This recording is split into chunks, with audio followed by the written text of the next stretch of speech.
Hello. Hello friends. स्वागत है आप सभी का हमारे यूट्यूब चैनल मेंटोर अभय ऑफिशियल में। तो यहाँ पर आज हम आपके लिए लेकर के आए हैं विज्ञान की क्लास, जो कि डीएलएड थर्ड सेमेस्टर की है। यहाँ पर हम बहुविकल्पी प्रश्नों को करने वाले हैं, जो कि आपकी परीक्षा के लिए काफ़ी महत्वपूर्ण रहने वाले हैं। तो यहाँ पर हम शुरू करते हैं। पहला प्रश्न हमारा है, विज्ञान का आधार क्या होता है? विज्ञान का जो आधार है वह क्या होता है? कल्पना, अंधविश्वास, अवलोकन एवं प्रयोग, परंपरा। यहाँ पे जो है इसका जो सही उत्तर हो जाएगा वह सी ऑप्शन हो जाएगा, अवलोकन एवं प्रयोग। प्रश्न दूसरा है हमारा, विज्ञान का मुख्य उद्देश्य क्या होता है? विज्ञान का मुख्य उद्देश्य क्या है? रटकर याद करना, वैज्ञानिक दृष्टिकोण विकसित करना, केवल परीक्षा पास करना, कहानी सुनाना। विज्ञान का मुख्य उद्देश्य क्या होता है? तो यहाँ पे इसका सही उत्तर होता है ऑप्शन बी, वैज्ञानिक दृष्टिकोण विकसित करना। ठीक है। आइए चलते हैं अगले प्रश्न की तरफ। अगला प्रश्न 3 नंबर है हमारा, निम्न में से कौन वैज्ञानिक विधि का भाग है? वैज्ञानिक विधि का भाग कौन सा है? ऑप्शन दिए हैं, ए अनुमान, बी अवलोकन, सी ऑप्शन है प्रयोग, डी ऑप्शन है उपर्युक्त सभी। तो यहाँ पर जो है हमारा वैज्ञानिक विधि का जो भाग है वह क्या हो जाएगा? वैज्ञानिक विधि का जो भाग है वह हमारा हो जाएगा यहाँ पर क्या?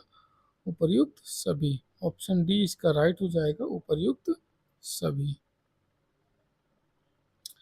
अगला प्रश्न हमारा है 4 नंबर, विज्ञान शिक्षण का प्रमुख उद्देश्य क्या है?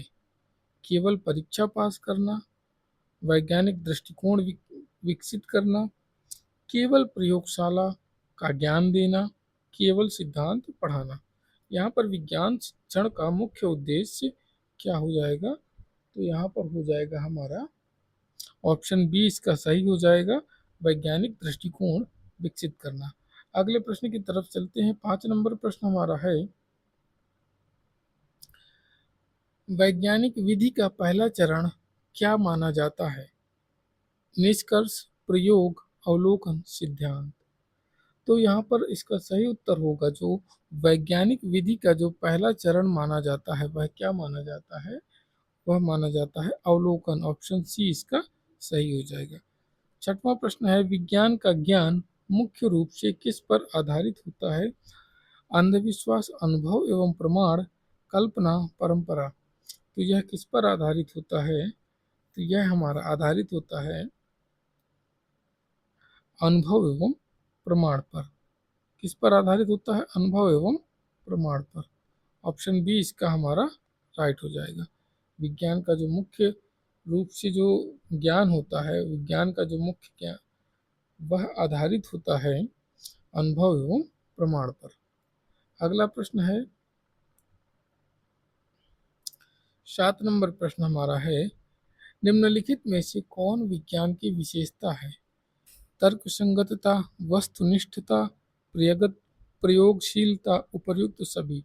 तो विज्ञान की विशेषता जो हो जाएगी वह हो जाएगा इसमें ऑप्शन डी हमारा सही हो जाएगा, उपर्युक्त सभी। 8वां है, विज्ञान किस प्रकार का ज्ञान है? व्यवस्थित एवं प्रमाणित ज्ञान, काल्पनिक ज्ञान, धार्मिक ज्ञान, पौराणिक ज्ञान। तो विज्ञान जो है वह कैसा ज्ञान है? व्यवस्थित एवं प्रमाणिक ज्ञान। ऑप्शन ए इसका हमारा सही हो जाएगा। अगला प्रश्न है 9 नंबर प्रश्न है हमारा, विज्ञान में परिकल्पना हाइपोथेसिस किसे कहते हैं? अंतिम निष्कर्ष, समस्या का संभावित उत्तर, प्रयोगशाला, सिद्ध तथ्य। विज्ञान में परिकल्पना किसको कहते हैं? समस्या का संभावित उत्तर, यह इसका सही आंसर हो जाएगा, ऑप्शन बी नंबर। 10वां है, वैज्ञानिक विधि का अंतिम चरण क्या होता है? अवलोकन, परिकल्पना, निष्कर्ष, प्रयोग।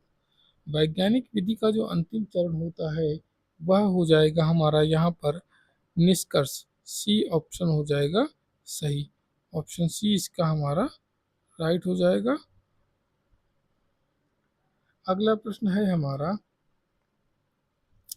11 नंबर में, निम्नलिखित में कौन सा विज्ञान शिक्षण का मुख्य उद्देश्य नहीं है? वैज्ञानिक दृष्टिकोण विकसित करना, समस्या समाधान क्षमता विकसित करना, अंधविश्वास को बढ़ावा देना, और या फिर जिज्ञासा विकसित करना। ठीक है, तो यहाँ पर क्या हो जाएगा? इसका सही उत्तर होगा अंधविश्वास को बढ़ावा देना। यह क्या है? विज्ञान शिक्षण का जो उद्देश्य है वह नहीं है। विज्ञान शिक्षण का उद्देश्य नहीं है कौन सा? ऑप्शन सी, अंधविश्वास को बढ़ावा देना। 12 नंबर में है, विज्ञान शिक्षण में सबसे प्रभावी विधि कौन सी मानी जाती है? व्याख्या विधि, प्रयोग विधि, रटने की विधि, कहानी विधि। 12 नंबर में जो है सही उत्तर हमारा हो जाएगा विज्ञान शिक्षण की सबसे प्रभावी विधि मानी जाती है कौन सी? यहाँ पर हो जाएगा इसका ऑप्शन बी सही हो जाएगा, प्रयोग विधि। अगले प्रश्न की तरफ चलेंगे।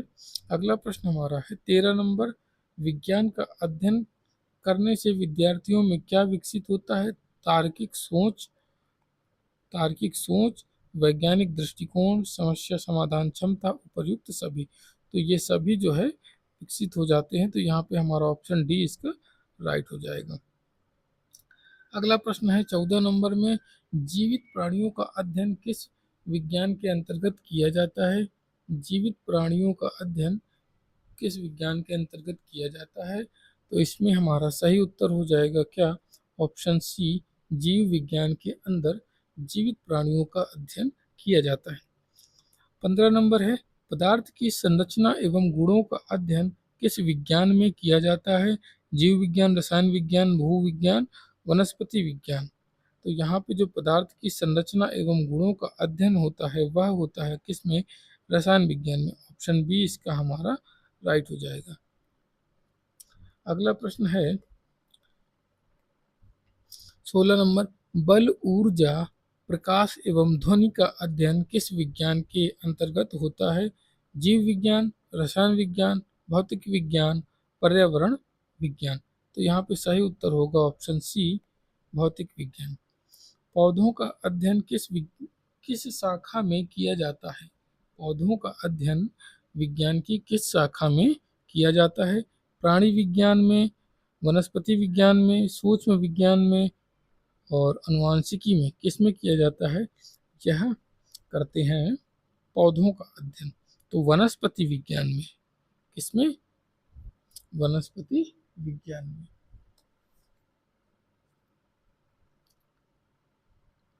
अगला प्रश्न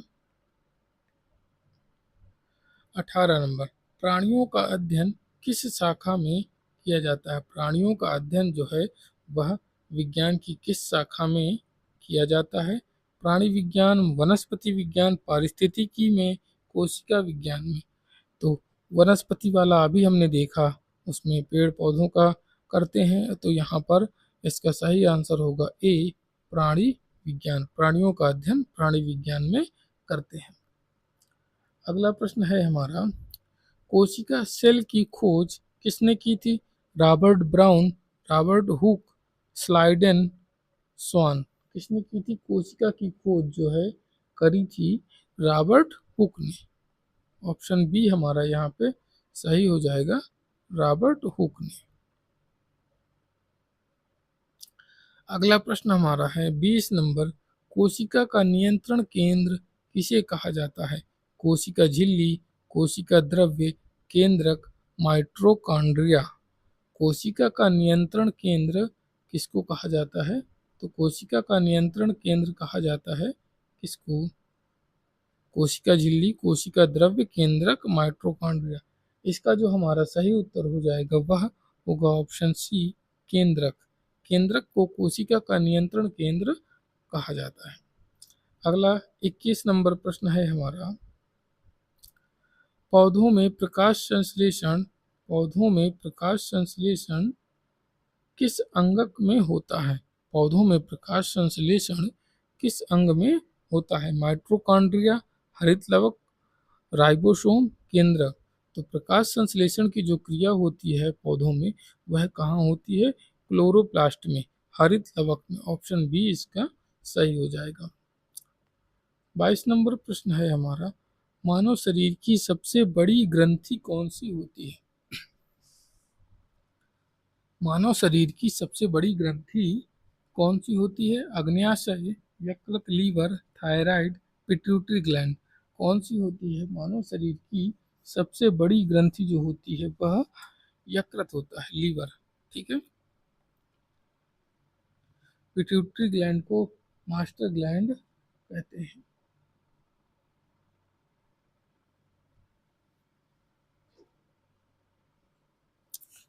अगला प्रश्न है हमारा 23 नंबर, मानव शरीर की सबसे बड़ी हड्डी कौन सी होती है? मानव शरीर की सबसे बड़ी हड्डी कौन सी होती है? Femur, tibia, humerus, radius. कौन सी होती है? तो इसका सही उत्तर होगा फीमर जो होती है, जांघ की हड्डी, यह मानव शरीर की सबसे बड़ी हड्डी होती है। ऑप्शन ए इसका हमारा सही जवाब। अगला प्रश्न हमारा है 24 नंबर। अगला प्रश्न हमारा है 24 नंबर, मानव शरीर की सबसे छोटी हड्डी कौन सी होती है? मानव शरीर की सबसे छोटी हड्डी कौन सी होती है? Stapes, radius, ulna, fibula.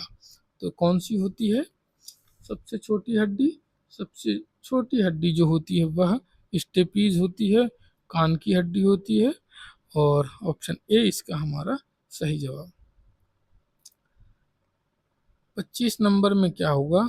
लाल रक्त कणिकाओं आरबीसी का निर्माण कहाँ होता है? लाल रक्त कणिकाओं आरबीसी का निर्माण कहाँ होता है? हृदय, अस्थिमज्जा, यकृत, प्लीहा। लाल रक्त कणिकाओं आरबीसी का निर्माण कहाँ होता है? हृदय में, अस्थिमज्जा में, यकृत में, प्लीहा में। 25 नंबर का हमारा जो सवाल है, इसमें जो जवाब होगा हमारा वह ऑप्शन बी सही होगा, अस्थि मज्जा। अगला प्रश्न 26 नंबर, मानव हृदय में कुल कितने कक्ष होते हैं? मानव हृदय में कुल कितने कक्ष होते हैं? मानव हृदय में 4 कक्ष होते हैं। मानव हृदय में हृदय कक्षों की संख्या 4 होती है। अगले प्रश्न में चलते हैं। अगला प्रश्न हमारा है 27 नंबर, रक्त का लाल रंग किसके कारण होता है? जो खून होता है उसका जो लाल रंग होता है वह किसके कारण होता है? हीमोग्लोबिन के कारण, प्लेटलेट्स के कारण, प्लाज्मा के कारण, श्वेत रक्त कणिकाओं के कारण। तो वह जो होता है लाल रंग, वह किसके कारण होता है? हीमोग्लोबिन के कारण होता है। ऑप्शन ए हमारा यहाँ पे सही जवाब हो जाएगा। चलेंगे अगले प्रश्न में। प्रश्न number 28, vitamin C, vitamin C का प्रमुख स्रोत कौन सा होता है? चावल, संतरा, घी, अंडा। विटामिन सी का जो प्रमुख स्रोत होगा वह इनमें से कौन सा होगा?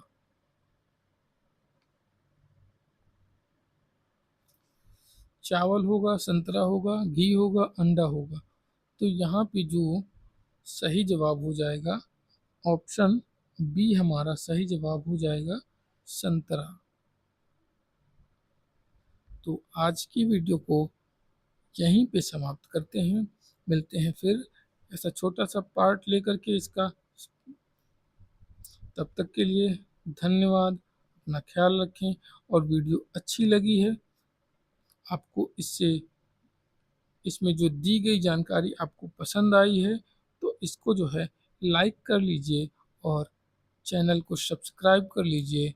सब्सक्राइब करना इसलिए है ताकि जैसे ही दूसरा वीडियो आएगा, इसका दूसरा पार्ट आएगा, तो उसका नोटिफिकेशन आपको मिल जाएगा। तो थैंक यू वेरी मच।